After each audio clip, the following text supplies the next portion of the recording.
मुल्क की बढ़ती और बिगड़ती सूरत-ए-हाल के हवाले से बात करेंगे। मुल्क की माशी सूरत-ए-हाल इंतहाई खराब। डॉलर और सोने की कीमतों को पर लग चुके। स्टॉक मार्केट में सरमाकारों के अरबों रुपए डूब चुके हैं।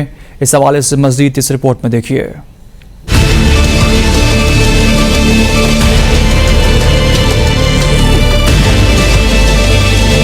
बदतरीन मुआशी सूरत-ए-हाल और रुपए की गिरती हुई कदर के बाद स्टॉक मार्केट में शदीद मंदी। कारोबार के इख्तिताम पर KSE 100 इंडेक्स 1242 पॉइंट्स की कमी से 45,002 पॉइंट्स पर बंद हुआ। मार्केट में मजमूई तौर पर 12 अरब रुपए मालियत के 28 करोड़ हसस का कारोबार हुआ। खराब मुआशी सूरत-ए-हाल के बाद डॉलर की कदर में भी इजाफे का सिलसिला जारी है। इंटरबैंक मार्केट में डॉलर 1 रुपए 14 पैसे के इजाफे से 305 रुपए 54 पैसे की नई बुलंद सतह पर बंद हुआ। ओपन मार्केट में डॉलर 326 रुपए का हो गया। सोने की कीमतों में भी इजाफा। फी तोला सोने की कीमत 3,400 रुपए बढ़कर 2,39,800 रुपए हो गई। फी 10 ग्राम सोने की कीमत में 2,915 रुपए बढ़कर 2,05,590 रुपए हो गई।